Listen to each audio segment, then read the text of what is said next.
Star Wars en direct remercie ses partenaires Mint Inbox, Planète Star Wars Universe, le groupe Star Wars Geeks Québec, la boutique Kaya et la convention Génération Star Wars et Science-Fiction.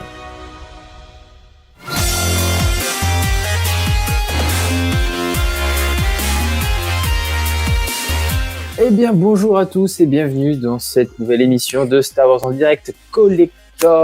Je suis Sébastien Galano et aujourd'hui, je suis en charmante compagnie puisque je suis avec Chocolat, alias Raphaël Gono. Salut Raphaël. Bonjour tout le monde, là j'ai plus de tapant après l'intro. Voilà. Et on est aussi avec Paul de Might Inbox. Salut Paul. Salut, bonjour Seb, bonjour Raph, j'espère que vous allez bien. Oui. Ça fait bien longtemps qu'on n'a pas fait une émission collector ensemble pour des raisons de Covid, de parentalité, de déménagement, de changement de travail. Planning. C'est pas mal de choses. On va faire vite fait un petit WhatsApp rapide sur c'est quoi vos nouveautés collections et tout récemment.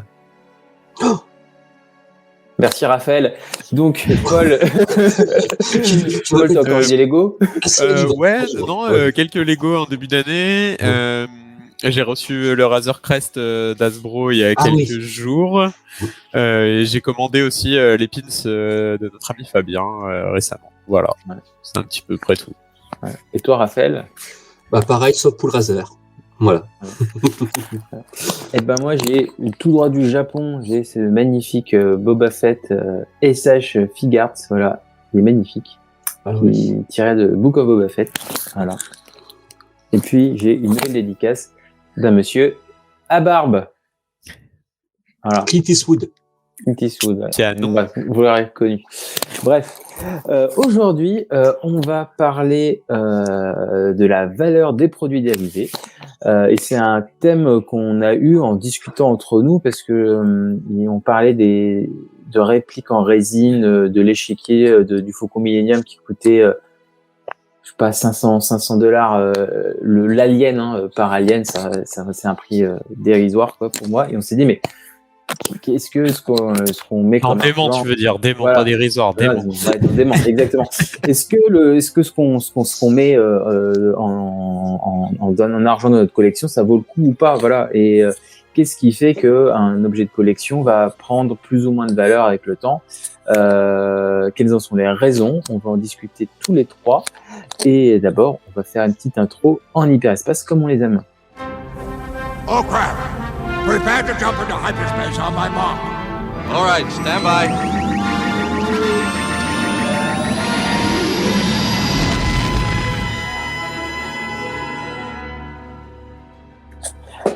Alors, on va diviser cette émission en 3 parties. On va faire une première partie consacrée plus aux jouets, savoir plus Hasbro, Lego. Une deuxième partie sur les autographes et une troisième partie sur tout ce qui est premium. Donc, on va dire Hot Toys, Attacus, Gentle Giant, même si c'est plus premium depuis longtemps. Et Side Show et les autres marques un peu moins connues comme Regal Robot, des choses comme ça. Voilà. Okay. Donc commençons par les tout premiers produits dérivés Star Wars, qui sont un peu plus les figurines Hasbro et Kenner, qui ont forcément tout a augmenté avec l'inflation. Mais voilà, les produits dérivés, c'est un peu comme la bourse, ça varie, ça fluctue. Et Hasbro à la base, voilà, il faisait des figurines 10 cm. Donc on a tous les côtés vintage qui aujourd'hui on va parler d'abord du vintage, voilà, qui à l'époque donc du coup ça coûtait des $1 ou $2 la figurine, ouais, des choses comme ça. Ouais. Et moins, je crois que c'était même en centimes pour certaines. Voilà. Et aujourd'hui, en loose, ça reste abordable parce que en loose, c'est selon la figurine, ça va entre 10 et 50 €, je dirais, quelque chose comme ça. Ça dépend. Ça dépend de l'état, bien sûr. Non, c'est à peu près ça. Faut rester général. Après, t'as toujours la figurine plus rare ou le personnage plus rare, tu vois. Oui, voilà. Ouais. Je pense que c'est pris base de figurines classiques, voilà. Ouais. Et ce qui va surtout fluctuer au niveau du prix. En loose, bien sûr. Oui, en loose, on parle en loose. Parce qu'après, quand on part sur du blister, alors là peut-être vous connaissez mieux que moi, mais tout de suite, les prix, c'est plus les mêmes. Et par exemple, qu'est-ce qui fait, quels sont pour vous les blisters les plus recherchés et pourquoi? Parce qu'il y a les Alors, blisters il y en américains, il y a des il y en a- logos. Ouais, il y a déjà la carte, enfin dire le fabricant que tu recherches en fonction du pays, parce qu'à l'époque, en fait, Kenner, il distribuait pas forcément à l'étranger. Enfin, je pense que les gens à qui on s'adresse savent ça. En France, c'était Mécano. Il y a Lily Lady, je crois. Enfin, Gilles Raphaël connaît mieux les différentes références que moi. Ben, sans rentrer dans les détails, c'est vrai que ce que tu dis, c'est que le prix des cartes, il n'y a pas de cartes vraiment. Des cartes, c'est l'offre et la demande. Et ce qu'on évoquait hier en discutant entre nous, on a des cartes qui ont un prix plancher, qui sont un prix attractif à 2 000, 3 000 euros pour certaines cartes, parce qu'on sait que c'est un prix de ce prix dans certaines gammes. Après, il y a ce qu'on disait, cette difficulté, c'est il suffit qu'une personne recherche une carte pour que les prix flambent, pour compléter sa collection. Et il suffit qu'un mec achète une carte très chère pour que tout le monde pense que la sienne va être très très chère, quoi. Voilà pour ce qui est des cartes en tant que telles. En fait, l'offre et la demande jouent beaucoup sur les produits. Énormément, ouais. Surtout avec le marché américain qui est intéressé par le marché européen, quoi, surtout. Ouais. Et moi, il y a un truc qui me faisait halluciner il y a 10-15 ans, mais aujourd'hui ça m'étonne beaucoup moins, c'est que ce qui est très recherché aussi, c'est juste la carte, mais sans la figurine. Et même le déchiré et tout, ça peut se revendre cher, ça. Ouais, juste le bac. Mais aujourd'hui, il y a eu une époque, il y a une quinzaine d'années, tu pouvais trouver des lots entiers de genre 20 ou 30 cartes, tu vois, à acheter. Et ça existe plus. Enfin, moi, j'en ai pas vu depuis 10 ans, quoi. Ouais. Moi, je dirais même.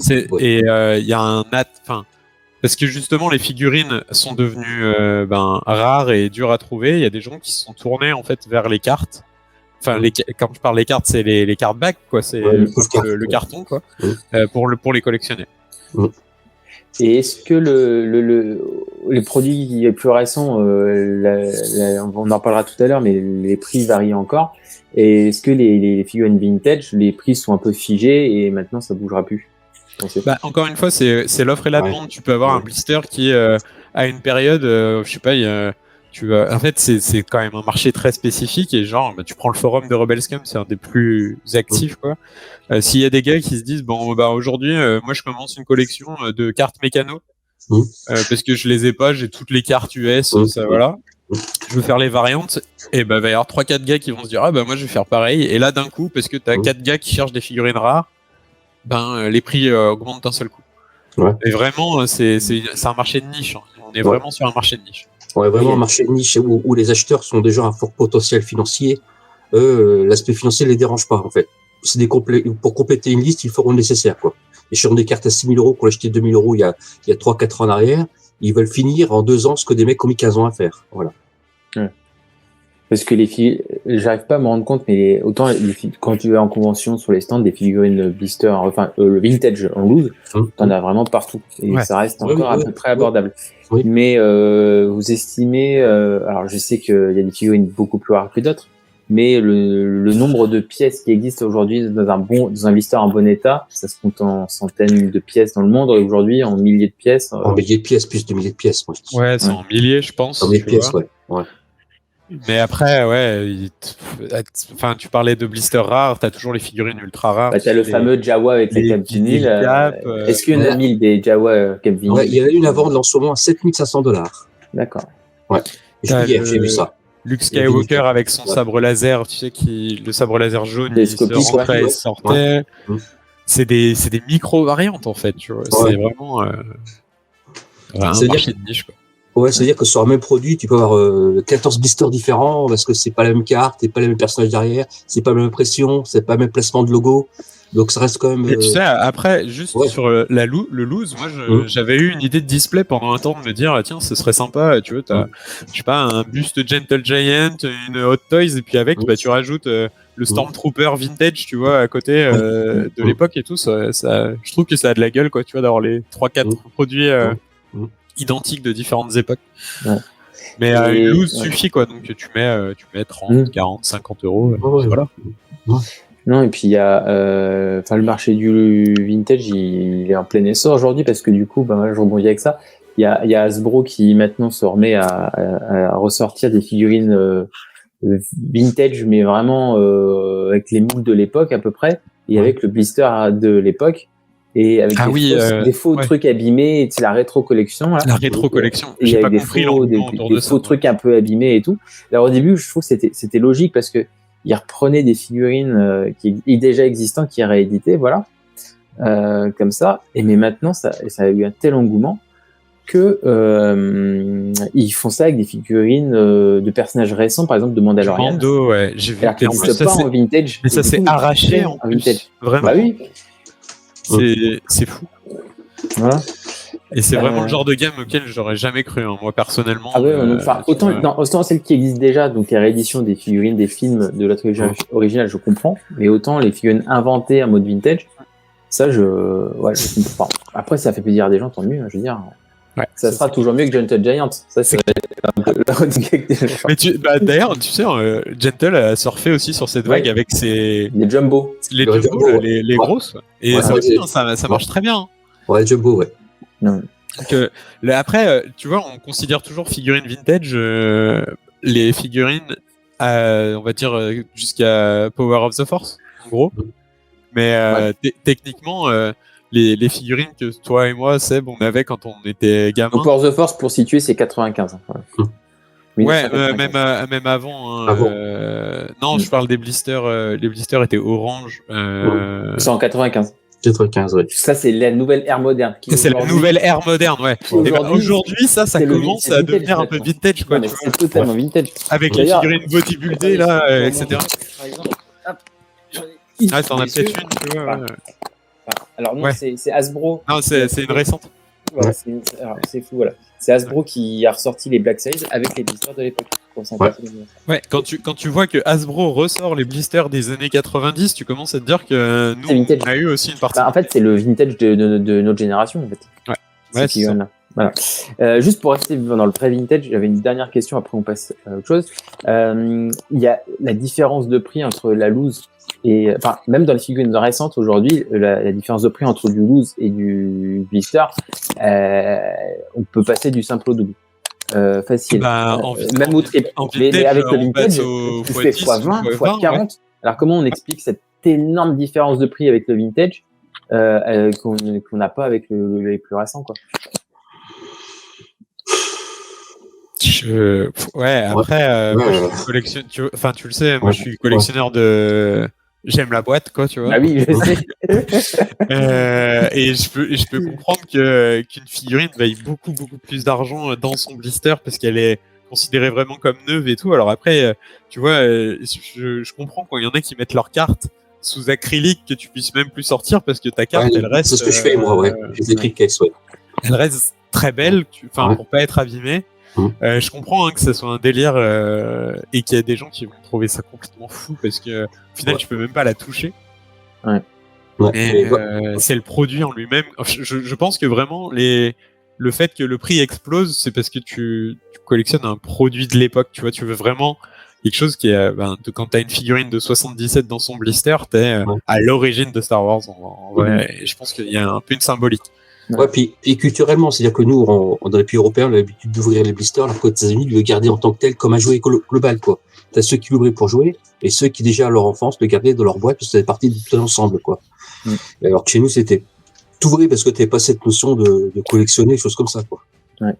Et ce qui est amusant à voir, ou enfin, amusant ou pas, c'est qu'aujourd'hui, ce qui est vintage pour nous, les figurines Kenner de l'ère récente, donc celle de 10 cm, aujourd'hui en loose ça vaut plus rien en fait, ça vaut t'en trouves à 2-3 dollars facilement, quoi. Et en blister les figurines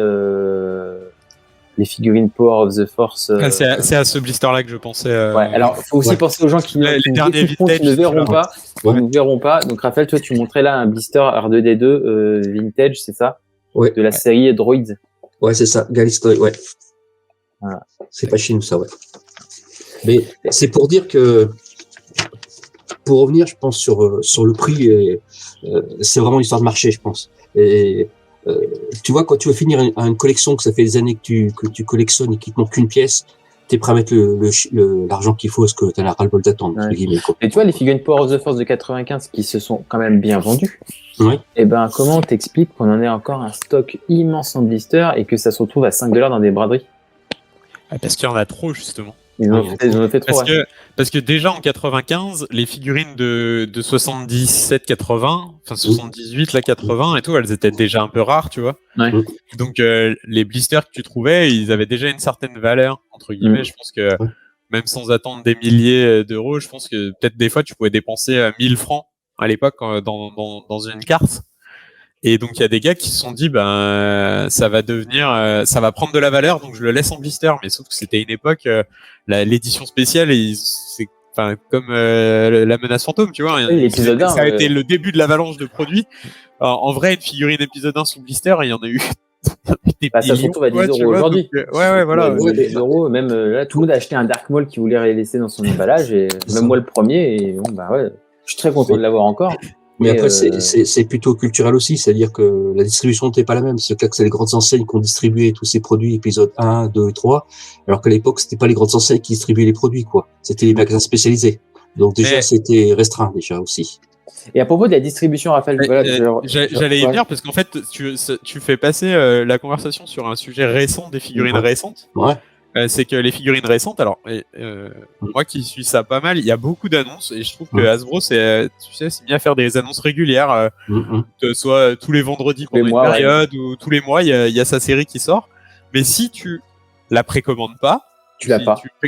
C'est impossible d'avoir ta figurine. En fait. Ou alors t'attends que ça sorte dans les boutiques, mais après il y a toujours des personnages ultra populaires. Si tu l'achètes pas dans la semaine, tu peux l'avoir.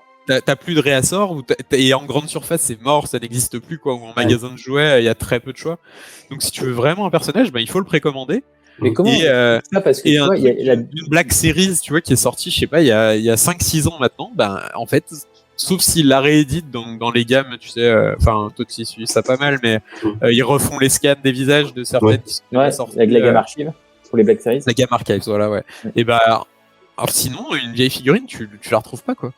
Ouais, et puis aussi, t'as aussi ce côté, t'as des vagues, c'est par vagues que ça sort les figurines, et t'as des vagues qui sont bien moins distribuées que d'autres. Et tu te demandes pourquoi. En fait, c'est le problème des collages. Moi, je reçois ce que j'allais te dire. Vas-y, quand tu reçois les cartons, t'es un peu déçu parce que le collage est un peu aléatoire. C'est-à-dire la figurine que tu auras du mal à vendre, il y en a 7 exemplaires sur 12, quoi. Voilà, j'avais vu ça, il y avait des magasins Peak with Toys qui étaient dégoûtés parce que genre ils ouvraient les cartons et au lieu d'avoir des gammes complètes, tu vois, dans un carton, genre t'avais 6 Leia et puis une autre figurine. Ouais. Et c'est pas le blague, il fallait voir, c'est des cartons, des assortiments 12, t'as 3 cartons, et sur 3 cartons, t'as 80% identiques et les 20%, c'est ce que tu voudrais, que tout le monde veut. Je prends l'exemple des droïdes, là, avec le C3PO, le Boba Fett, C3PO, le Boba Fett et puis, R2D2. Tout le monde veut l'R2D2, par exemple. Il est très rare de l'avoir. Et ça, je crois que Hasbro, on en a parlé en interview il y a quelques temps. Ils essayent de faire des efforts là-dessus et sont améliorés cette dernière année, je dirais. Parce que justement, il y a 2-3 ans, quand il y a eu ce fiasco des figurines de Leia, c'était les Leia avec un blister vintage. Qui d'ailleurs ressort dans la Game Archive, tu vois. Elle était invendue partout, maintenant ils la ressortent quand même. C'est ça, Et donc en fait... donc j'imagine que ces problèmes de distribution, ça leur remonte. Enfin, nous aussi, on est là pour ça. On fait des interviews avec eux. C'est quand même sympa. Tous les 2 mois, ils sont assez réceptifs à ce genre de retour. En fait, ils se disent, non, forcément, les gars sont pas contents.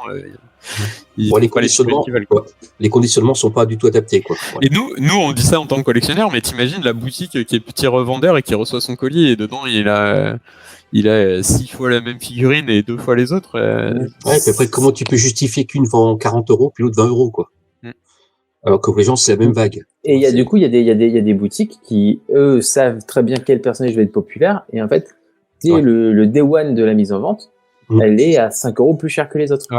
Juste parce qu'ils savent que c'est le personnage populaire que tout le monde va prendre. Après, avec la figurine de Kenobi Black Series, quand elle va être en préco, elle sera plus chère que les autres. Tu vas voir. Et après, il y a des vendeurs qui sont honnêtes. Quand je vais citer par exemple Maniatos Collector, qui est une boutique en ligne qui lui pratiquement joue pas ce jeu-là justement, et qui vraiment toutes les figurines sortent à un prix normal à la base, et puis voilà, et puis quand il y en a plus, il y en a plus. Mais moi je comprends pas ce côté de comme je disais, Maintenant, il y a plus ce côté, je vais en magasin acheter ma figurine et je peux attendre un jour, 2 jours, 1 semaine, 3 semaines, 1 mois pour l'acheter. Maintenant, si tu veux vraiment être sûr d'avoir ta figurine, il faut la précommander 1 an avant. Ouais. Mais c'est ça, c'est que sur les délais de figurines, pour des figurines classiques, tu vois, le délai est devenu. Ouais, mais ce qui est hallucinant, c'est qu'avant, par exemple, pour l'épisode 1, 2, 3, les figurines sortaient des mois, voire 3 mois avant la sortie du film. Même l'épisode 1, l'épisode 7. Preview, épisode 3, là. Même l'épisode 7, même jusqu'à l'épisode 7 et 8. L'épisode 7 et 8, t'avais quand même un minimum de figurines qui sortaient avant la sortie du film. Aujourd'hui, Book of Boba Fett, c'est terminé. Il y a la figurine de Boba Fett, qui sera disponible qu'au mois de juin. Ouais, et ce que j'ai dit, il y a 6 mois, quoi. Tu vois, moi, la figurine que j'ai reçue du Japon, je l'ai parce que j'ai un ami d'un ami qui me l'a ramené du Japon, tu vois. Mais de toute façon, les meilleurs sur les délais, enfin, on fait un petit parenthèse sur les délais, c'est Funko. Hein. Funko, après, il y a moins de travail. Ouais. Non, mais il y a un personnage populaire, ils sont capables de dire. Mais maintenant, tu vois, ta figurine, tu l'as un an après la sortie de la série ou du film dans lequel elle apparaît, et je trouve ça bizarre maintenant, quoi. Et du coup, c'est ce qui fait que, en fait, maintenant, tu es sûr de l'avoir et tout, et ça crée le besoin, et puis les gens et donc, ce niveau cote, tu vois, la cotation, t'as certaines figurines qui sont plus disponibles au bout de quelques temps, et leur cote augmente très rapidement. Enfin, sur des Black Series, il y a beaucoup de Black Series à 50 €, quoi, tu vois. 50 €, il y a bien plus cher. Ouais. Moi, je sais que j'ai donné des Black Series à un ami. En fait, j'avais reçu de Hasbro pour le First Friday, des amis, hein. L'épisode 9, tu vois. Et donc, j'avais gardé les figurines Mandalorian et épisode 9, et j'avais les 2 figurines Jedi Fallen Order. Donc, j'avais rien à faire. Ouais. Du coup, je les ai données à l'enfant d'un ami. Aujourd'hui, c'est 100 balles pièce. Ouais. On a tous fait des lunettes, hein, ce type ouais. C'est la vie. Mais tu sais, tout à l'heure, tu parlais des figurines épisode 7. Celui qui a acheté la figurine de Constable Zuvio, qui n'est même pas dans le film, je peux te dire que lui, il avait du pif. Hein. Ouais. Ouais. Non, parce que maintenant c'est non, Constable Zuvio, oui, maintenant il doit valoir 10 €, mais il y a plein des boutiques que je le vois à 30, et je crois que la figurine épisode 7 qui se vend le moins, c'est Finn. Finn, je le retrouve à 9 € partout, en tout cas. Ouais, il est partout. Mais le pire du pire, c'était la figurine de Rose, parce que il y avait, je crois que c'était Entertainment Earth qui avait fait une opération comme ça. Ils avaient tellement de figurines de Rose en stock, c'est que pour n'importe quelle commande, ils t'en offraient une. Ouais, tu vois. Ouais. Ça, c'est quand t'as du surplus. Après, le personnage c'est pas un bon personnage. Le design du personnage, le design du personnage est ni fait ni à faire. Donc, ouais, mais c'est peut-être un truc qui fera que dans 15 ans, sa figurine, comme elle sera pas éditée plus que ça et que personne n'en aura voulu, en fait, ça va devenir très cher. Elle va devenir chère. Ouais. Tiens, en parlant de valeur de prix, il y a un truc qui me vient à l'esprit. Je me souviens, c'était, je sais plus quelle enseigne qui donnait, quand tu achetais un blister Star Wars, te donnait le Dark Vador avec le sabre rouge qui sortait de l'emballage. Aux États-Unis, il coûtait $150 et nous, il le donnait en France. Et il le donnait par wagon. Alors, tu vois, la cotation des prix, c'est que en France, ça valait rien, ce blister-là. Et c'était un 25e anniversaire, je crois, tu sais, qui avait le R2D doré, argenté, pardon. Ça valait rien en France. Ce produit valait pas grand-chose en France, mais aux États-Unis, quand tu penses qu'il donne en fond. Et c'est ça que tu vois, la valeur d'un produit peut jouer d'un pays à un autre parce que son mode de distribution est complètement différent. Ouais. Ça, et aussi, je pèse pas du coq à l'âne, mais c'est une bonne transition que tu fais sur sa disponibilité. Et pour ça, tu as les Lego. Un Lego, son prix, il augmente fortement à partir du moment où il est plus disponible en magasin. Très bien, on va continuer sur les Lego parce que là, on est déjà à 24 minutes d'émission et il y en a encore plein de trucs à parler. Donc, parlons des Lego justement. Et donc en fait, les sets, ils restent en vente, je crois, 2-3 ans, c'est ça? Ouais, on va dire 2 ans, quoi. 2 ans, et après, quand c'est out. Et c'est les minifigs, et surtout qui sont recherchés. Les minifigs, et tu vois, des sets Rogue One, il y a très peu de chances de voir rééditer des vaisseaux Rogue One avant un moment, quoi. Tu vois, la navette de Krennic, le Y-Wing, encore, même pas sûr, quoi. Et ça, c'est des sets, leur prix, il augmente petit à petit parce qu'en fait, ils ne seront pas réédités. Et les figurines se font rares, et il y a vraiment des gens qui collectionnent que les minifigs. Et alors, du coup, c'est quoi la volonté du revendeur de se dire, il y en a qui se disent, moi, je fais que des vaisseaux et du coup, je revends que mes minifigs parce que j'en ai rien à faire. Ouais, exactement. Bah après, c'est un focus de collection, quoi. Comme t'en as qui collectionnent que les minifigs, ils font des tableaux entiers de minifigs. C'est vraiment, moi, je peux comprendre ça, quoi. Ah non, je comprends totalement aussi. Ouais. Et j'avais une super question que j'ai oubliée. Donc on en parlait juste avant. Parce que sur la valeur des minifigs, comme on enregistre cette émission le lendemain de la diffusion du trailer de Kenobi, les 2 minifigs d'inquisiteurs qui existent déjà sortis avec les 7 Rebels, en 24 heures fait une augmentation de prix de 80%, quoi, presque. Ouais. C'est énorme. C'est énorme, vraiment, c'est énorme. Donc quoi, l'actualité de la saga, ça joue aussi sur la valeur. Carrément. Et en plus, on peut parier, enfin, il y a pas parier, mais moi j'y mets très facilement une main que ces minifigs elles vont être rééditées avec la série. Ah oui, enfin, avec un autre design. Mais avec un autre design, mais le personnage va revenir. Ouais. Et oui, et là donc Lego, il y a moins un côté loose et blister, mais est-ce que un set complet avec une boîte ouverte mais nickel et le livret et tout, voilà, ça a énormément moins de valeur qu'une version scellée? Ou la version scellée, ça reste le Graal et ça coûte encore. Ouais, alors je te dirais pas 10 fois plus cher, mais t'as des boîtes parce qu'elles sont scellées, elles peuvent valoir 2-3 fois plus cher. Pour certaines. Ouais. Parce que t'as il y a déjà ceux qui veulent vraiment avoir une boîte fermée, comme d'hab. Et après, t'as aussi un livret nickel. T'as un livret nickel, t'as tes sachets qui sont encore neufs, t'es sûr d'avoir toutes les pièces parce que quand t'achètes du Lego loose, bah, c'est possible que t'aies pas toutes les pièces. Ça, vraiment, moi, ça m'est arrivé. Ouais, mais tu vois, quand t'achètes un Lego scellé, qui te dit que t'as toutes les pièces dedans? Bah, il est scellé. Bah non, oui, mais il est scellé. Non, mais moi, j'ai déjà acheté des sets Lego. Ça m'est arrivé une fois dans mon enfance. J'avais acheté un set Lego. Il manquait 2 sachets. Et t'as écrit au SAV et t'ont renvoyé les sachets. Non, j'ai été chez Carrefour et je me suis fait rembourser. J'ai repris le truc, tu vois. Mais qu'est-ce que t'en sais? Ouais, mais non, mais bien sûr. Parce que autant une figurine sous blister, tu la vois dans la bulle, ta figurine, donc tu peux jouir de ton produit que tu as acheté parce que tu peux quand même le voir de visu. Tandis qu'un Lego, on est bien d'accord. C'est une boîte que tu secoues qui fait du bruit. Et ça s'arrête là. Donc c'est là pour le coup, c'est plus un investissement que tu fais. Et tu vois, moi j'ai l'ancien palais de Jabba. Encore fermé. Enfin, vraiment, et ça serait bête de l'ouvrir aujourd'hui, surtout que tu vois qu'il y a un nouveau palais de Jabba qui est sorti. Et, voilà. Et là, on est plus, tu vois, là, on est clairement plus dans de l'investissement que de la collection par plaisir. C'est ce que je veux dire. Ouais, je vois ce que tu veux dire. Mais oui, la valeur de la boîte, elle est le double. Ah oui, mais alors ça, j'en suis certain. Ouais. Mais c'est comme les gens qui achètent des tableaux de l'art, des choses comme ça, ou des NFT, tu vois. Juste quoi. Non, il faut, attends. Quand tu achètes de l'art, tu as un placement financier que des retombées économiques auxquelles tu payes pas d'impôts parce que l'art n'est pas imposé. C'est différent. C'est blanchiment d'argent. Le Lego, tu blanchiras pas d'argent, je veux dire. On va être sur le contexte un peu, quand même. Moi, j'ai des amis qui collectionnent de l'art, c'est juste pour éviter de payer les impôts, hein. Mais après, pour revenir sur, c'est ce que dit, c'est l'offre et la demande. Si quelqu'un cherche la pièce qui cherche depuis quelque temps ou qui veut, il y mettra le prix.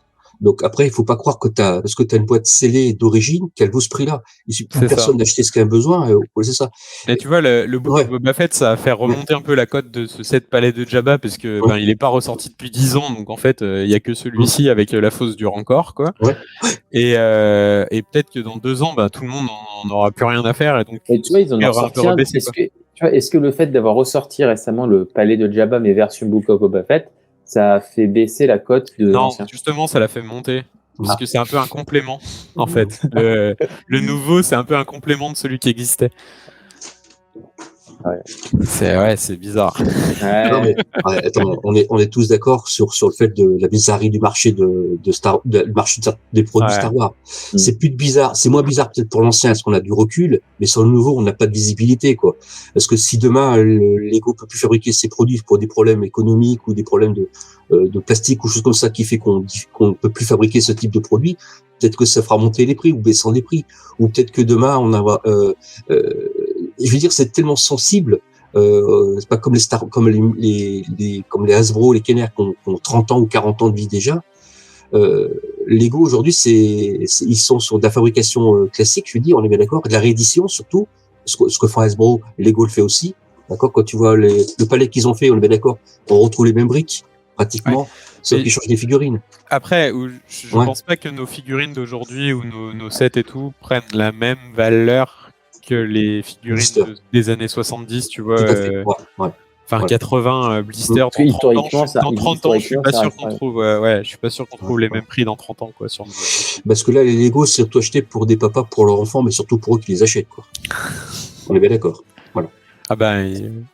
Est-ce que sur les sets UCS, au-delà du fait qu'ils coûtent déjà de base beaucoup plus cher, quand eux aussi sont sold out, c'est aussi la folie ou Ouais, alors sur les récents, tu vois, le Faucon Millennium, il est encore commercialisé, ça fait 4 ans qu'il est commercialisé. Ouais.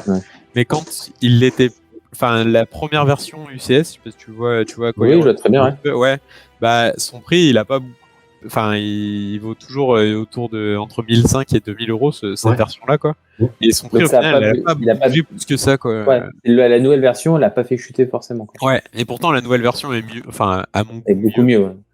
Et son prix a pas forcément chuté, donc après. Mais ça se revend tout.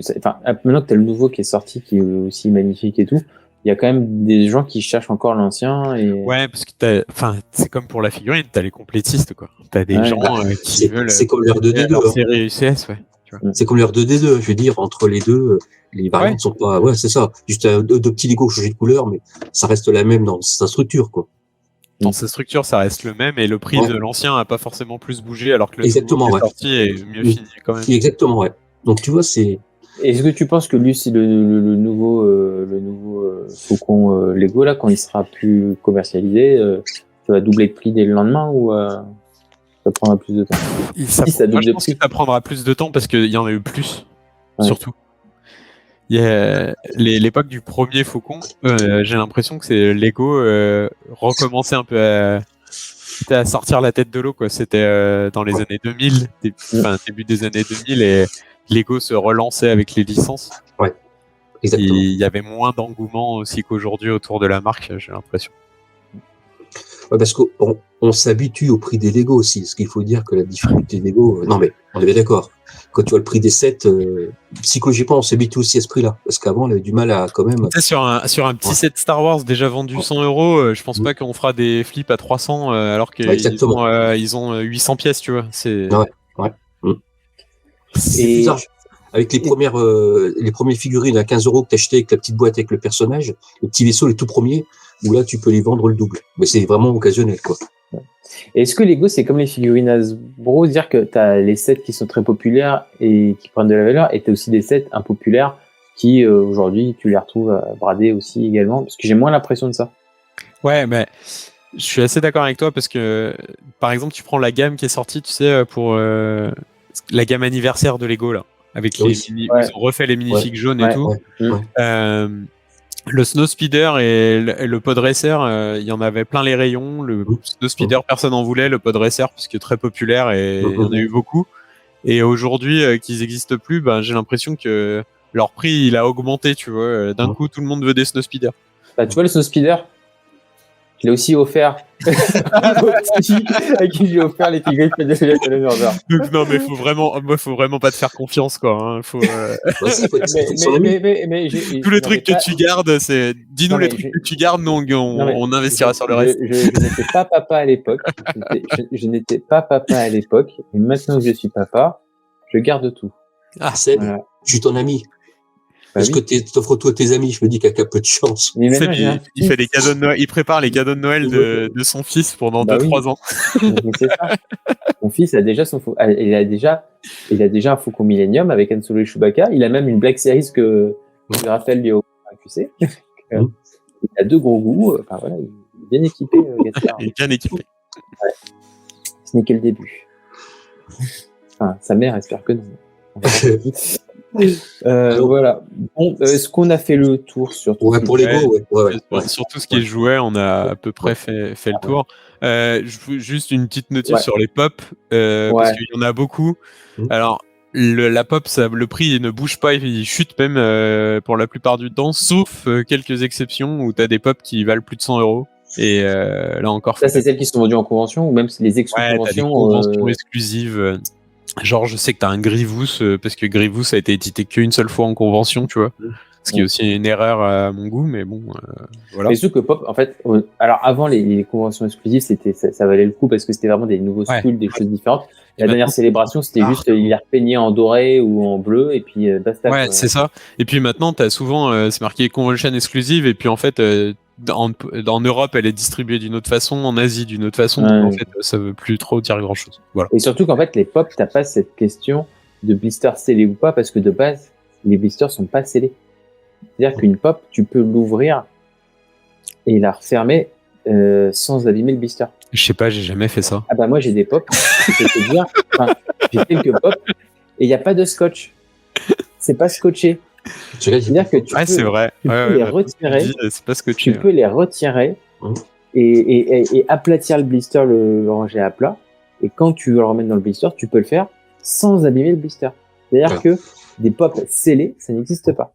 Moi, je vais me faire tuer par les gens je vais me faire tuer par les gens qui collectionnent Pop, mais quand t'as un Pop à 10 €, c'est bon, quoi. T'as pas m'embêter à dire que les coins sont pas carrés, que le truc il est pas mis, toutes ces choses. Non, mais clairement, ça vaut pas plus que ça, une Pop. Ouais, c'est un peu plus. Et en plus, ça a pris une claque. Je peux te dire que ça se vend beaucoup moins qu'avant, Pop. Ah, malgré en général, ouais. Parce qu'il y en a trop, non? Enfin, je m'excuse, hein. Non, mais ils ont toutes les licences du monde. Oui. Enfin, tu sais que moi, en regardant The Book of Boba Fett, je me disais, ah ben ça va être en Pop, ah ben ça, il va le décliner en Pop, ah ben ça aussi, cette version, et parce que il y a moyen d'avoir 10 versions de Boba Fett différentes, je pense, juste Pop, dans la série, quoi. Les Pop, ce qui est bien, c'est que c'est là où tu as le plus de choix. C'est-à-dire que, tu vois, des figurines Hasbro, des figurines Hasbro qui n'existent toujours pas, genre Finn et Poe Dameron et Ben Solo de l'épisode 9, et sont sortis en Pop Day One. Et ça n'existe toujours pas en Black Series Hasbro, quoi. Ouais, je me souviens que c'est les premiers à avoir sorti un produit dérivé de Luke Skywalker de The Force Awakens. Ouais. Et c'est les seuls qui ont aujourd'hui sorti une figurine de Ben Solo. La seule figurine de Ben Solo qui existe, c'est une Pop. Voilà. C'est dommage. Même en Lego, ça n'existe pas. Ils ont une capacité de production incroyable. En même temps, ils ont une matrice et ils changent 3 trucs et voilà, ils ont une figurine. Non, mais c'est ça. Bon. Tu voulais qu'on parle d'autographes? Des choses plus sérieuses, voilà, mais plus sérieuses, mais qui coûtent aussi plus cher. Les autographes. Et là, c'est le bordel. C'est la bourse. C'est la bourse. Et récemment encore, on a vu c'est encore une fois l'offre et la demande. On a vu des choses qui passent du simple au double et du double au triple. Et pourquoi ça? Alors déjà, on va parler de l'autographe dans les deux sens, hein, parce que moi, j'ai l'exemple inverse. Attends, on en parle après. On fait déjà, on va dire, l'autographe de base, l'autographe de l'acteur secondaire que tu trouves en convention. Okay. Moi, je trouve que, alors, je parle pour la France parce que je connais pas trop le marché américain et canadien, mais je sais qu'en France aujourd'hui, dans les années 2000, on était dans les 20 €. Aujourd'hui, on reste à peu près dans ce tarif. Ouais. Notamment à QC. J'ai l'impression qu'il y a une tendance des acteurs ou des agents à vouloir monter, mais qu'en fait, c'est une barrière psychologique et que le prix... C'est ça. En France, on n'a pas cette... on a beaucoup moins de... On trouve ça beaucoup moins normal de payer des autographes qu'outre-Atlantique.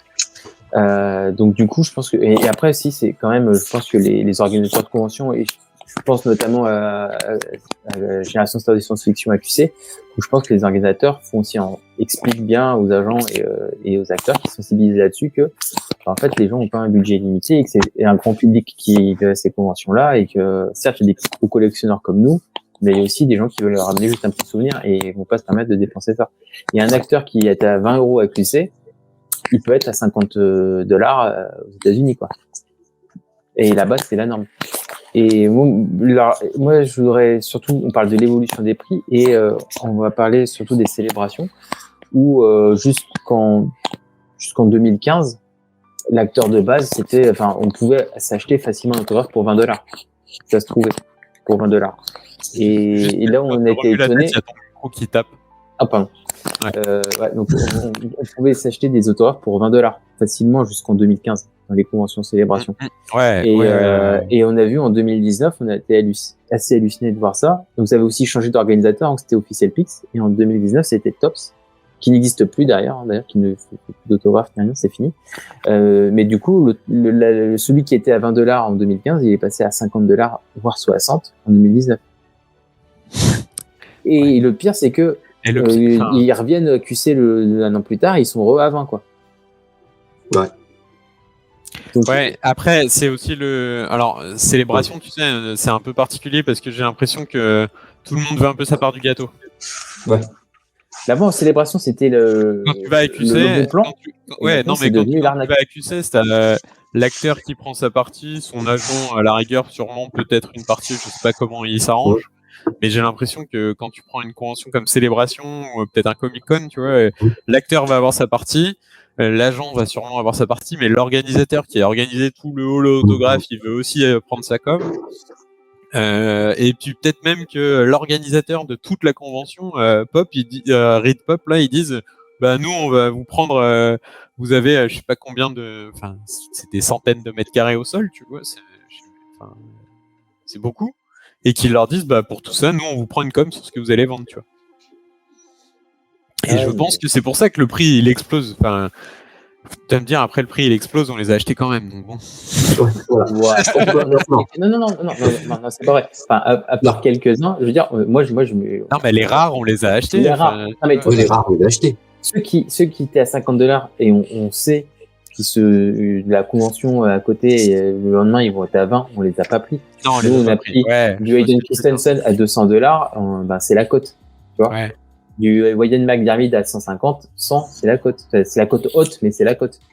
On a pris du Ahmed Best parce qu'on l'avait jamais vu, tu vois. C'est ça. Et il était qu'à 80, et 80 pour Ahmed Best, que c'est une première convention, c'est pas si cher que ça, quoi, tu vois. C'est $80, il me semble, Ahmed Best. Après, moi, j'en ai payé 2-3 un peu cher, qui fait vraiment secondaire, tu vois, mais parce que je pouvais pas les. Enfin, Jet Lucas, tu vois, par exemple. Ouais. C'était 45, mais je sais pas quand je vais le revoir, quoi. Enfin, voilà.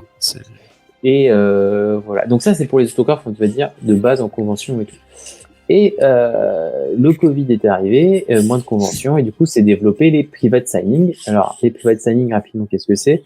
C'est un organisme qui va contacter un acteur, qui va lui payer un temps de données. Voilà, il va lui payer 2 heures de son temps. Et pendant ces 2 heures, par exemple, il va signer à bloc des autographes et tout. Donc, en fait, il calcule en 2 heures combien il peut signer d'autographes et tout. Et après, ils mettent en précommande des autographes. Et ça s'est mais développé à fond ces 2 dernières années. Et on a des acteurs genre Harrison Ford, Robert Downey Jr., Stallone, voilà, des grosses légendes qui s'y sont mis, quoi. Et ça explose. Et mais c'est des occasions un peu uniques d'avoir la signature sur un produit de leur film, tu vois, ou sur une affiche, enfin vraiment sur un poster. Quand t'es pas dans une capitale européenne ou aux États-Unis où t'as des avant-premières, des choses comme ça et tout, ce qui représente une grosse minorité des gens, t'es bien content d'avoir cette occasion-là. Après, c'est un peu parce que tu payes pas l'autographe, tu payes le temps que la personne vaut, quoi. Voilà. Et du coup, il y a des personnes qui sont très, je parlais d'Harrison Ford qui, lui, il est jusqu'en 2000, avant le réveil de la force, il était environ à une cote à $500. Avec le réveil de la force, il est passé à 700-800. Maintenant, vous ne trouverez pas en dessous de 1000. En dessous de 1000, sur du Han Solo et du Indiana Jones. C'est impossible. Alors lui, par contre, il redonne tous ses fonds à des associations, des choses comme ça.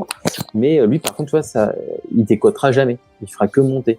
Et le jour le plus tard possible où il va nous quitter, Harrison Ford, ce sera du $2000, quoi. C'est le minimum, quoi, je pense. Et par exemple, autant lui, il ne bouge pas parce que Harrison Ford, c'est une valeur sûre. C'est parce que c'est au-delà du fait de son statut, c'est de la trilogie originale. La trilogie originale, c'est quand tu collectionnes, c'est l'investissement le plus sûr. Par contre, il y a des acteurs qui sont très très très rares, notamment c'est Nathalie Portman, qui elle, en temps normal, signe très rarement des autographes et jamais sur Star Wars. Donc du coup, des autographes signés sur une photo de Padmé, il y en avait moins d'une centaine qui existaient dans le monde, tu vois. Et du coup, ça s'arrachait à $2500 minimum pour une photo dédicacée de Nathalie Portman sur du Star Wars. Et il y a cet organisme qui s'appelle Star Wars Autograph Universe qui a réussi à négocier un private signing avec Nathalie Portman Et le prix de base était à... toi, tu en as pris une, Paul, mais du coup, je crois que c'était 550 ou $600. Ça faisait un peu plus de $600 avec les frais de port. Voilà, donc tu vois, tu as divisé le prix presque par 4, quoi. Et le marché s'est inondé d'un seul coup, hein, par et contre.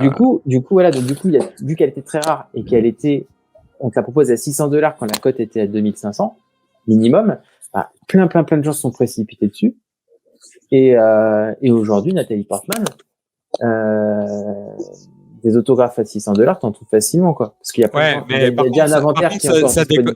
Ouais, mais ça décote pas trop, hein. C'est toujours. Non, mais ça a décoté d'un coup. Enfin, je veux dire, ça a dégringolé. Oui, non, mais là, par contre, c'est stabilisé. Oui, voilà. Maintenant, ça sera stabilisé. Je veux dire, mais ça va plus augmenter parce que maintenant, le fait qu'il y ait eu ce potentiellement, elle peut le refaire. Potentiellement, Anna peut le refaire en private signing. Potentiellement, elle peut se décider du jour au lendemain de signer du Star Wars dans les avant-premières, des choses comme ça, gratuitement. Donc du coup, le fait que c'est passé d'un objet qui existait en 100 exemplaires dans le monde et maintenant il existe en dizaines de milliers d'exemplaires, la décote, elle est énorme pour elle. Je dirais pas dizaines de milliers quand même, mais...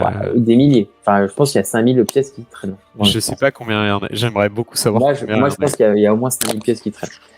Et sachant qu'en plus, alors oui, ce qui va jouer aussi sur la valeur d'un autographe en général maintenant, c'est est-ce qu'il a signé que par son nom, est-ce qu'il y a le nom du personnage qui est ajouté, est-ce qu'il y a une personnalisation, parce que ça te décote, mais après tu peux aussi l'effacer. Ouais, et aussi la citation. Alors quand il y a une citation, plus un nom de personnage, plus la signature, alors là tu peux skipper le prix, quoi. Non mais oui, j'allais dire, pour Nathalie Portman, si tu faisais les trois, c'était plus de $1000 hein, la signature. Hein. Ah oui, mais ça. Moi, j'ai un ami, je vais pas citer le nom et tout parce qu'il veut rester discret, mais qui avait réussi à une avant-première à avoir une signature de Nathalie Portman sur une photo de Star Wars. C'était en 2013.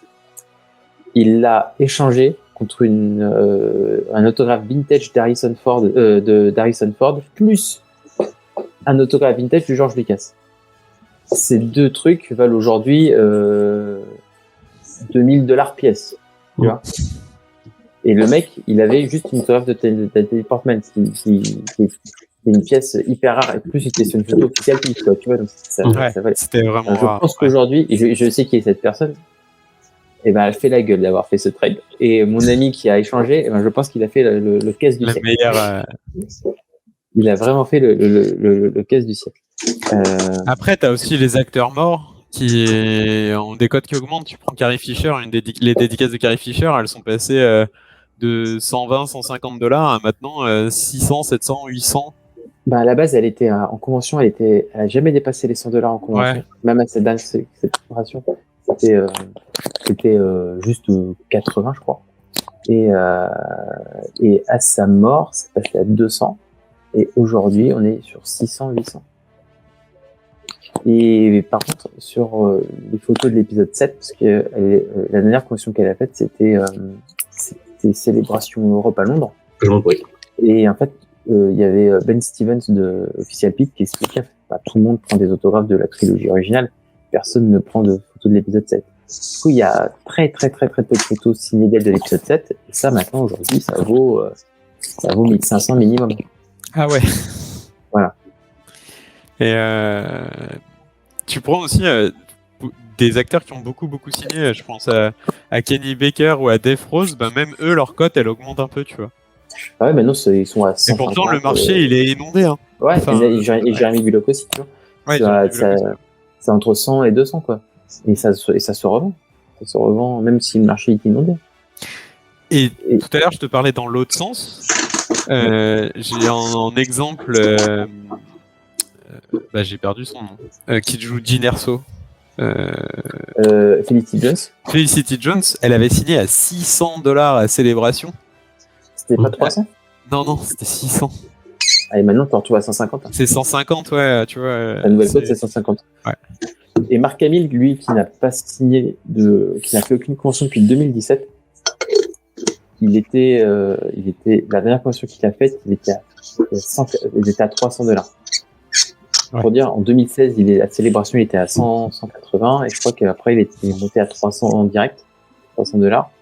Maintenant, une Mark Hamill, ça doit avoisiner 800, enfin 600, 800, quoi. Et le jour où si un jour il refait une convention ou un private signing, je pense qu'on sera à un minimum 500. Ouais. Donc c'est encore une fois, c'est l'offre et la demande. C'est comme Harrison Ford. Par Harrison Ford, il y en a plein des autographes d'Harrison Ford parce qu'il a fait 4 private signings, je crois. Plus tous ceux qu'il a signés dans la rue et tout. Et ça décote pas, hein. Ça augmente. Il y a la popularité du personnage. Ouais.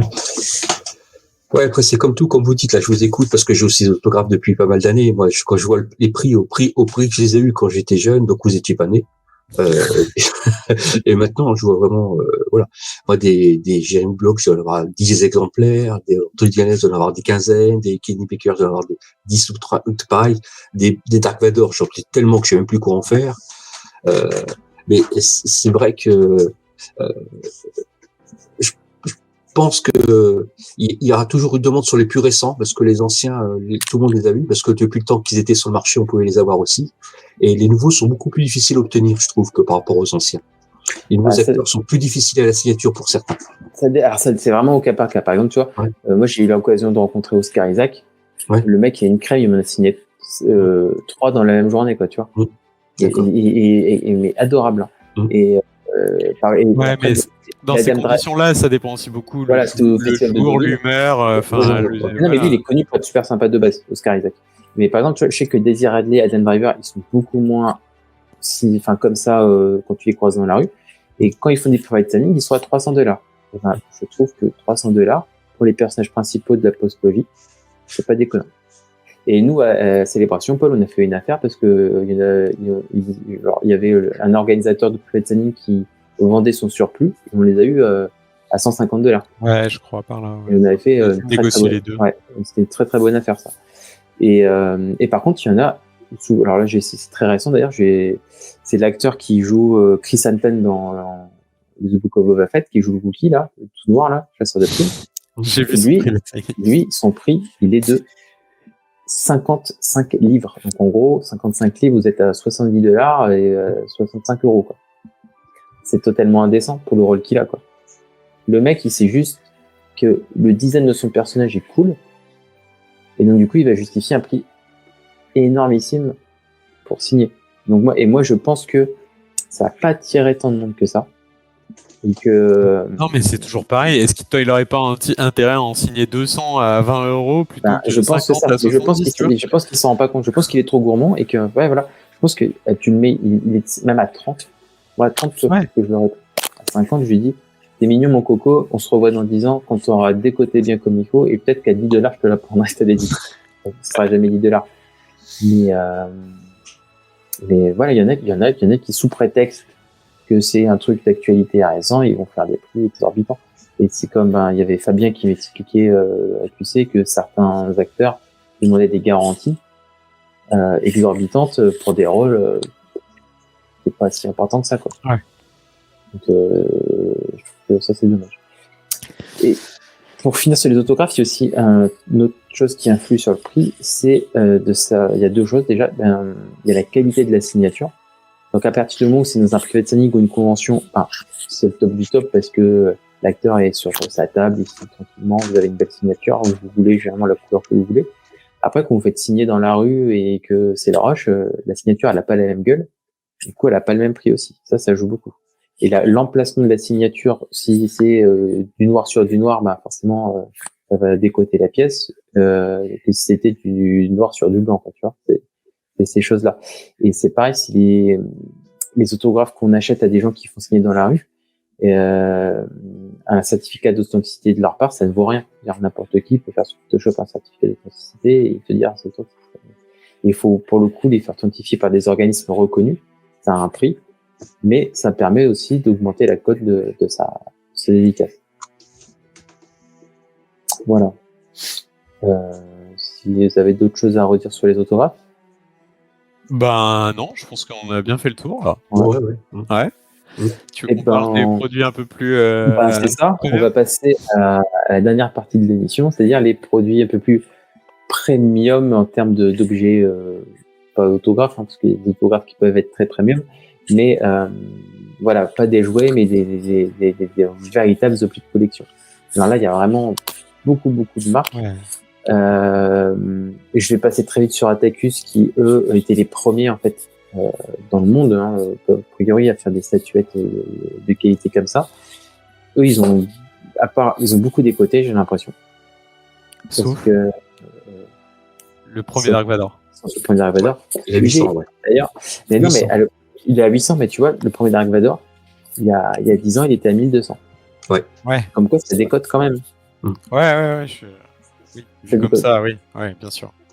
Non, c'est vrai. Il était à 1002, maintenant il a 800, je le surveille. C'est celui-là qui me manque. Mais les autres, je les vends moi chacun buste, ça se vend pas, quoi. Tu vois. Les deuxièmes qui sont arrivés sur le marché de la résine, c'était Gentle Giant, qui ont commencé à faire des bustes et qui sont mis au statut. Pour moi, niveau statut, ils ont jamais réussi à arriver au niveau d'Atacus et en fait d'aucun fabricant. Et au niveau des bustes, c'était les premiers à faire des bustes et à l'époque, c'était vraiment bien parce que ils avaient une nouvelle technologie de scan, des choses comme ça. Et les bustes c'était abordable. C'était entre 40 et 80 euros à tout casser. Ouais, maximum. Maximum. Et les plus belles pièces sont sorties au début de l'année 2000 d'ailleurs. Parce que Gentle Giant, au fil des années, et surtout maintenant, c'est juste catastrophique. Je veux dire, je pense que la chose la moins ressemblante. Ils se reposent trop sur le scan, sur leur technologie de scan. Et avant, il devait y avoir quand même des sculpteurs derrière, tu vois, qui repassaient sur le scan, qui faisaient les trucs. Même la j'ai peinture. l'impression qu'aujourd'hui, ils ont arrêté, quoi. Ouais, aujourd'hui, une figurine Hasbro 10 cm sera plus réaliste qu'un buste de Gentle Giant. Aujourd'hui, un buste de Gentle Giant, la seule chose qui est au moins ressemblante, c'est une figurine Lego. Non, mais je suis premier degré quand je dis ça. Je suis vraiment premier degré. Il y a le dernier C3PO qui est sorti. Et une pop. On l'a sorti la boîte, il est même pas doré, quoi. Non, il est jaune. Ouais, alors que le premier C3PO était doré. Ouais. Là, il est jaune. C'est dingue ce que dire qu'une figurine de Hasbro 10 cm qui va te coûter 17 euros ou 17 $, sera plus ressemblante qu'un buste à 120 $ en résine. C'est beaucoup plus grand. Bref. Et moi, ce que je comprends pas avec Gentle Giant, peut-être vous avez la réponse, c'est que les anciens bustes, les bustes réussis, qui étaient abordables à 40, 80 $, tu les retrouves encore aujourd'hui au même prix, à part certains, comme Boba Fett, le premier Boba Fett qui a pris de la valeur. Ouais, certains prix qui ont quand même un peu augmenté. Ouais, mais pas énormément, quoi. Tu vois. Et il y en a plein qui ont des côtés. Moi, il y a plein de bustes, tu peux en trouver plein. 30 euros. Ah oui, mais après, si tu prends aussi tu vois, les éditions au moment de l'épisode 3, là, c'était des limited edition. Je crois que le Dark Vador épisode 3, c'était 15 000 exemplaires, quoi, tu vois. C'est plus de la limited edition, en fait. On a fait une grosse série de bustes. Voilà, c'est normal que ça vaille 30 euros, quoi, tu vois. Ouais. Et on en fait après, tu vois, je suis d'accord aussi, t'as les bustes, genre, il doit exister 15 Luke Skywalker différents, tu vois. Et alors, quand je dis 15, peut-être que les puristes diront que j'abuse, mais après, derrière, tu vois, par exemple, chaque type, t'as un seul buste. Donc, forcément, ce buste a un seul exemplaire d'un Jedi, il augmente. Parce que mais tu vois, un perso cool, populaire, voilà. Plo Koon, qui a un seul buste aussi, qui est populaire aussi, je le trouve, je l'ai vu dans un groupe à 35 $. Ouais. Tu vois? Pas tant que ça. J'allais dire, je vois des Shakti à 80, 90, tu vois. Ouais, alors, tu vois, peut-être que le buste a été tiré moins d'exemplaires. Ouais, il y a ça aussi. Il y a peut-être ça que je dis. Ouais, mais l'histoire d'exemplaires, moi, je donne toujours l'exemple du Boba Fett que vous avez cité au préalable. C'est un buste qui a été tiré, je sais pas combien d'exemplaires, et qui a un prix qui est toujours, et puis qui a un prix quand même toujours assez élevé. Alors qu'à l'époque, il y avait des produits qui étaient à 2500 exemplaires qui valent rien, quoi. Et pourquoi vous expliquez, alors au-delà de l'inflation, c'est qu'on est passé des bustes de 60 $ à des bustes à 120 $. Alors, et il est moche, hein, et beaucoup plus moche qu'avant. Déjà, il y a un truc dont on n'a pas parlé du tout sur les nouveaux prix. Je pense que depuis le rachat, donc depuis 2012, les Disney sont pas sympas avec les prix des licences et tu dois reverser en vrai, hein, quand tu vois la différence d'un Lego, c'est hyper facile avec Lego. De la licence d'un set Star Wars et d'un set City, tu vois, où il n'y a pas de licence, le prix il est quasiment de 30% en plus. Pour au nombre de pièces. Donc de là à dire que les licences coûtent 30% du prix, j'en sais rien, mais peut-être déjà 20%. Et avant c'était peut-être 10, tu vois. Donc ça fait déjà une augmentation. Après t'as l'inflation. classique. Et puis l'engouement autour de Star Wars, tu te dis bah tiens c'est Star Wars, il y a de l'actu, on va augmenter le prix quoi. Ouais, et tu baisses, et là pour le coup, ils baissent. Et par contre, ils baissent en baissant la qualité. Ça, c'est ça qui est improbable. Mais tu vois, ça s'applique aussi à Sideshow de l'autre côté. Hein. Les premium formats, moi j'ai acheté des premium formats à 350, tu vois, 400 €. Maintenant, ça vaut. Ça vaut. Quand tu l'achètes neuf, hein, je veux dire, le prix il est à 600, 700, peut-être 800 pour certaines, tu vois. Et moi j'adore cette gamme, mais j'ai un peu de mal à mettre ce prix-là dans une statue. Parce que les prix ont vraiment augmenté. Parce que moi, dans les années 2000, c'était Dragon ou d'autres marques similaires qui faisaient les premiers Star Wars, c'était accessible. Mais quand je vois maintenant le prix que j'ai évoqué sur certains personnages, je me dis, bon, c'est beau, c'est chouette, mais quand même, waouh. Tu vois, mon dernier gros achat de premium format, c'est Ahsoka Tano en PF. Ouais.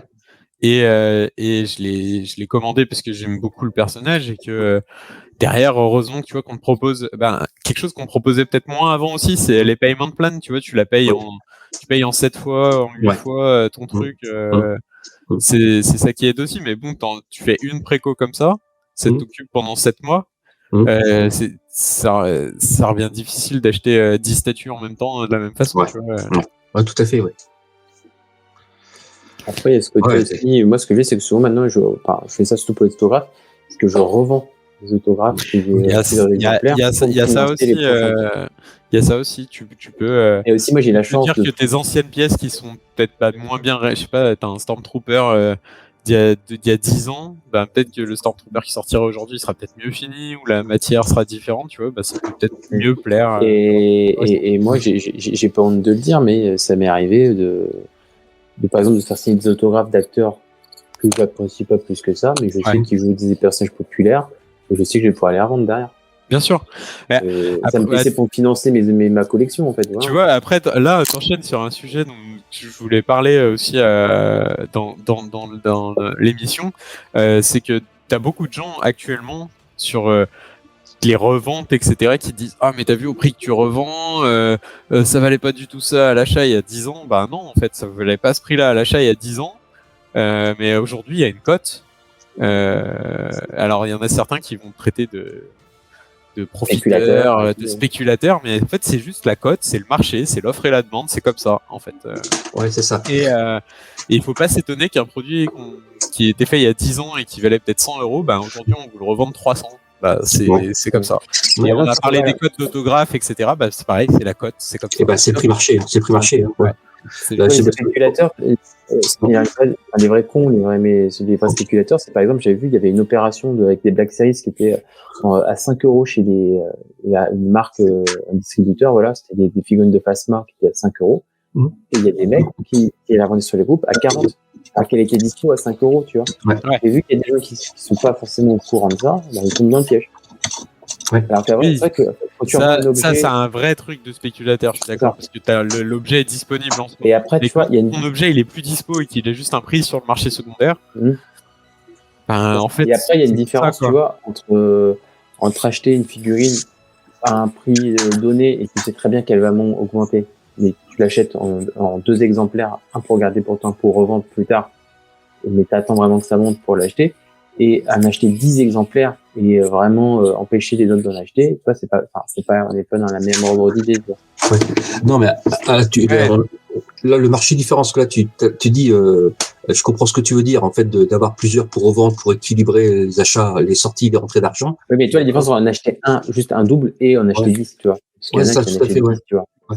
Et c'est vrai que, mais là, je rejoins ce que disait Paul sur les figurines, les statues entre guillemets.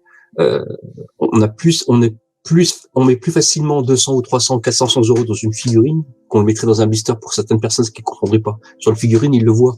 Physiquement, ils ressentent qu'il y a un travail.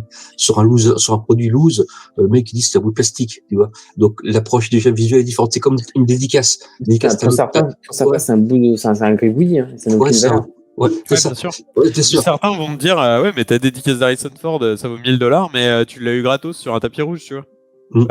Et ça n'empêche que ça vaut ça. C'est ça, c'est la parce que c'est le marché.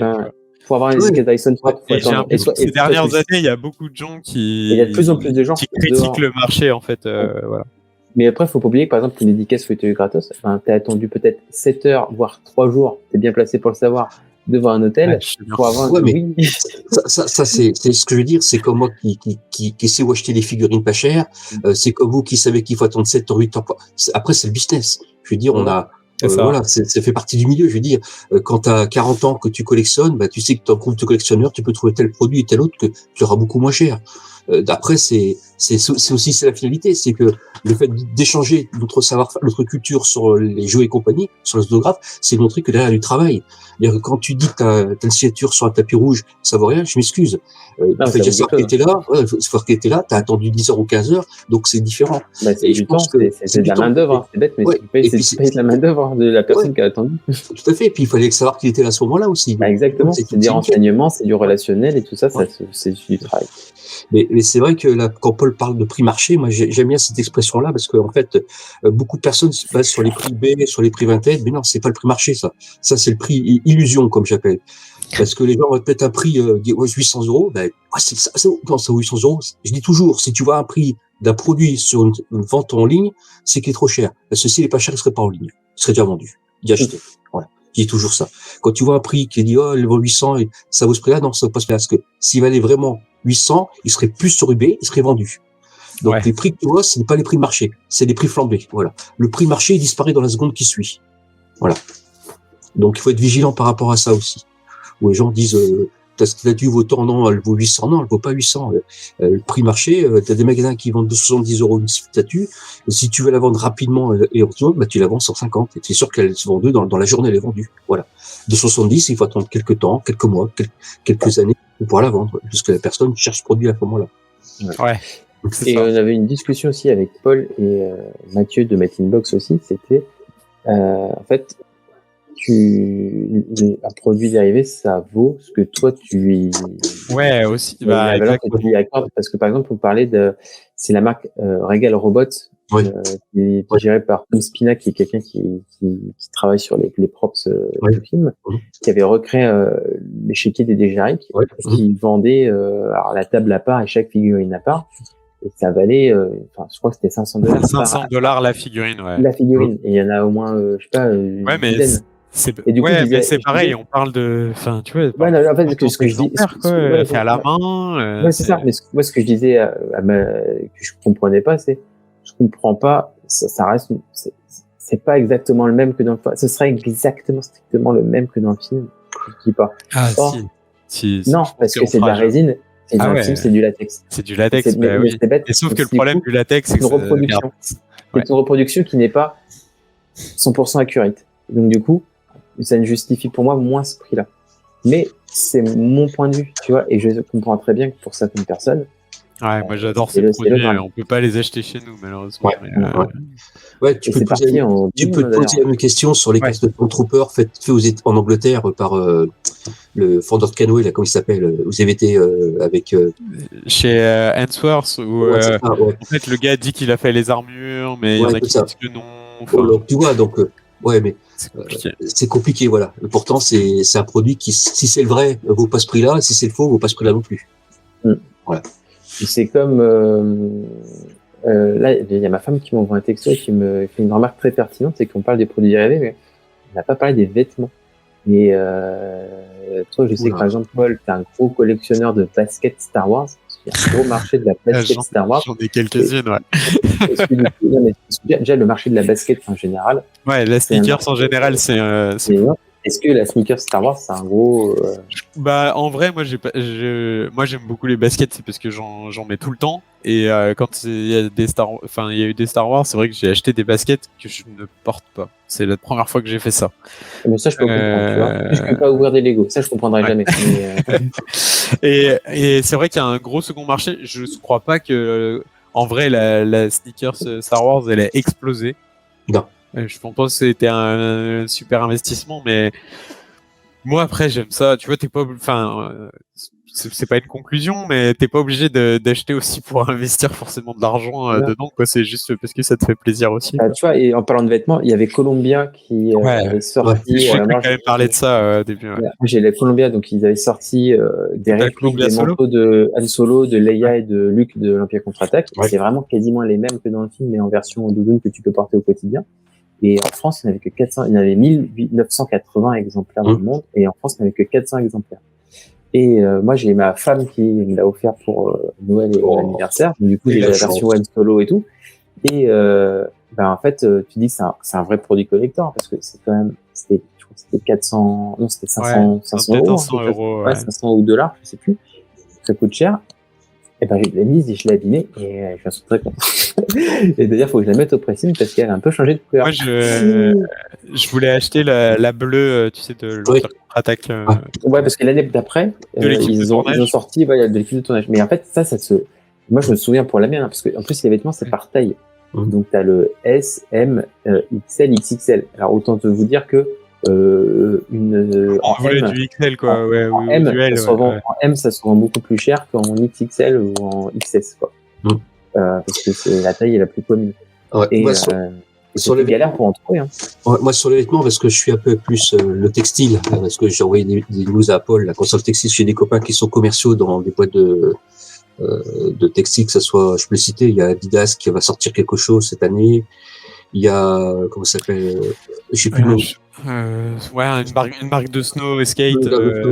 D'ici. J'ai publié sur Meetingbox il y a pas longtemps. C'est une gamme. C'est difficile à vendre, en fait. Parce que t'as le passionné qui va l'acheter parce qu'il va l'acheter, est-ce que c'est un passionné, on va dire. Mais on a beaucoup de mal à le vendre. Moi, j'avais eu la chance d'avoir tout un lot proto de chez Adidas. J'ai galéré pour le vendre, quoi. Tous les produits, je les ai bradés, quoi. Bradés, quoi. C'est-à-dire que j'ai vendu moins cher qu'en prix d'achat dans le magasin, quoi. Et c'était pourtant les samples, quoi. Ouais, mais tu vois, par exemple, Columbia, moi, je regarde de temps en temps, hein, si je la vois et tout passer, la parka et tout. En vrai, à moins de $1,200, tu peux pas acheter la parka, quoi. Exactement. Et toi, tu la porterais si tu l'avais ou pas? Non. Non. Non. Je prends ta place. Non. Non, je pense pas. Mais j'aimerais vraiment la voir parce que, je trouve ça. Tu peux faire du cosplay avec. Ouais, ben exactement. Cosplay Robert Watts. Moi, je suis cosplayer et ce qui est marrant, c'est que moi, la seule fois c'était il y a 2 semaines, c'est la première fois qu'on a tilté que j'avais une doudoune Star Wars parce qu'il y avait le logo de l'Alliance Rebelle dessus. Et quand j'ai expliqué que c'était la réplique du manteau d'Han Solo, c'était du bouquet et tout, je me suis dit, mais c'est fou et tout.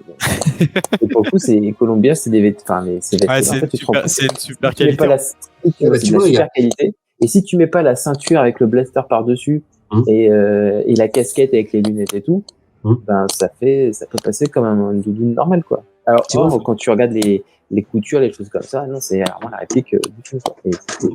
Pour revenir sur le textile, il y avait Kit, qui a sorti une gamme de produits Star Wars.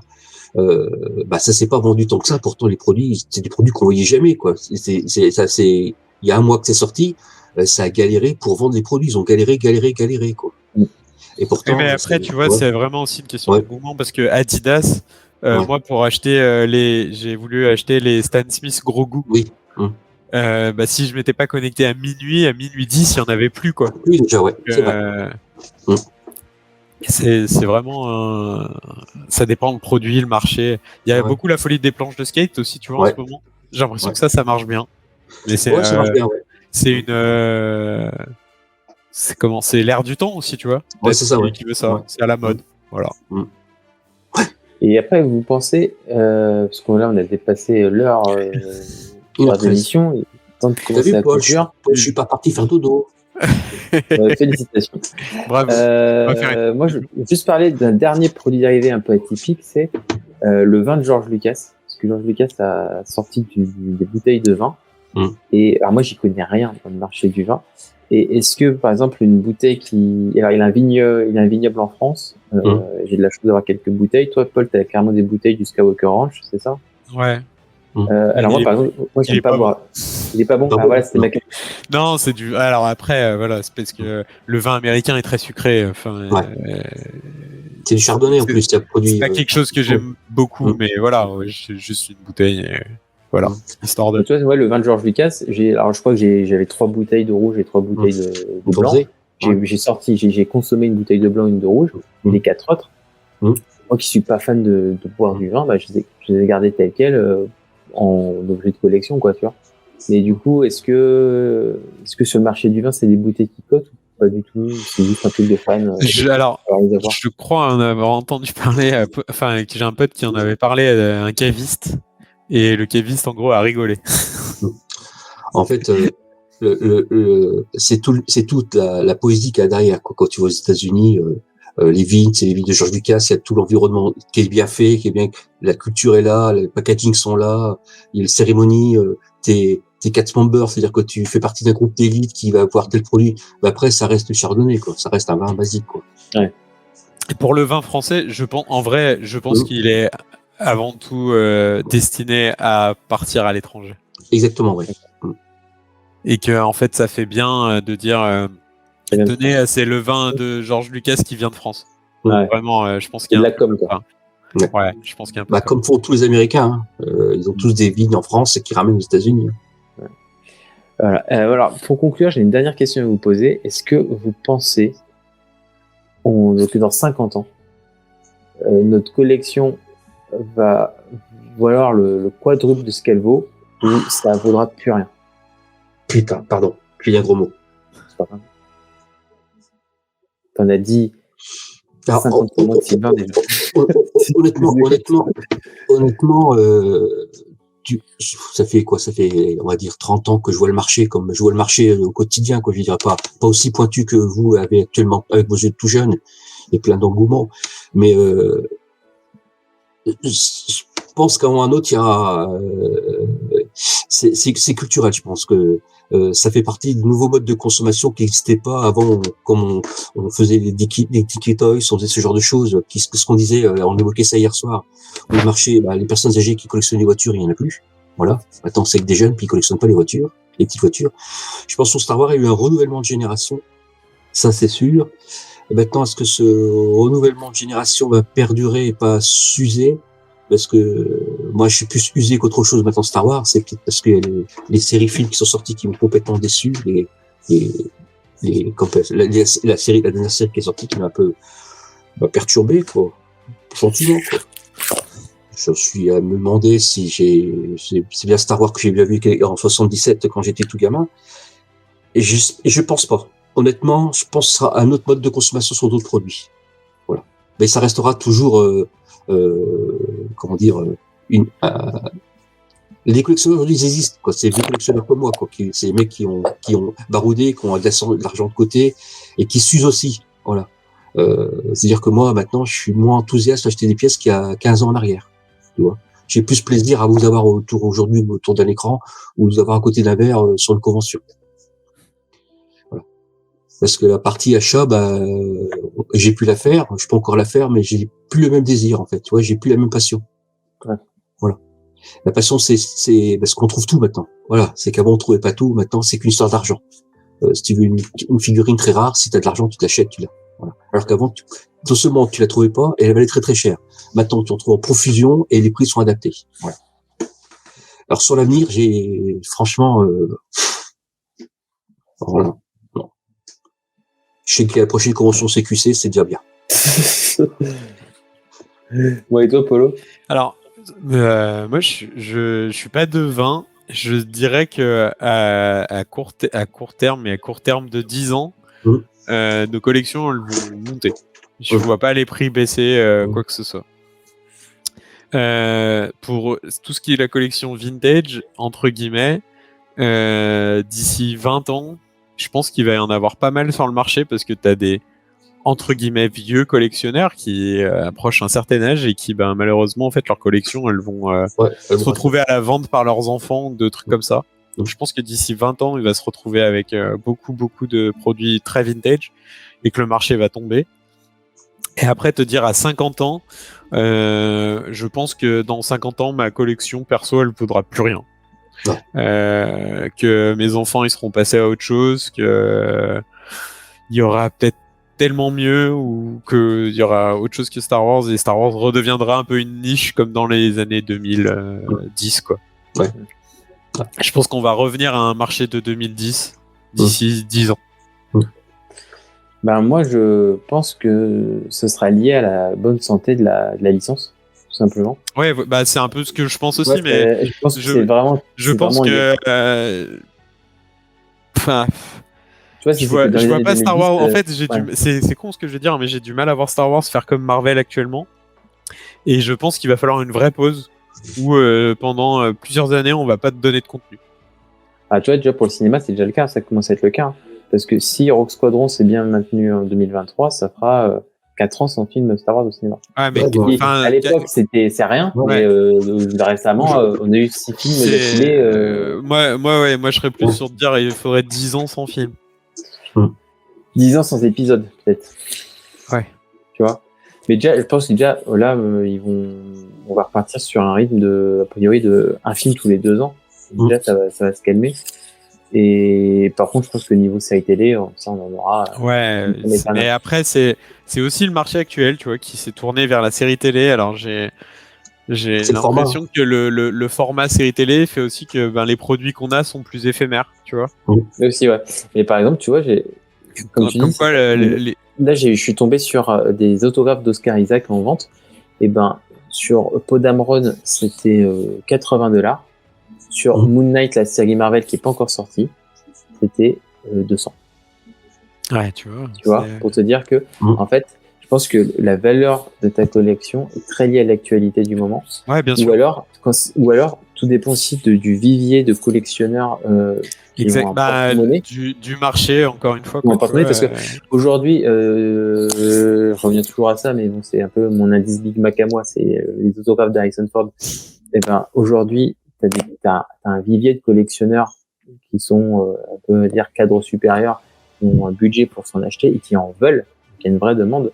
Est-ce que dans 50 ans, quand ces gens seront très très vieux ou décédés, est-ce que la nouvelle génération, elle sera prête à dépenser $900 pour un autographe d'Harrison Ford? Tu vois, c'est ce que je te disais sur les figurines vintage. Dans 20 ans, quand beaucoup de collectionneurs vintage vont décéder, c'est triste à dire, mais c'est la vie malheureusement.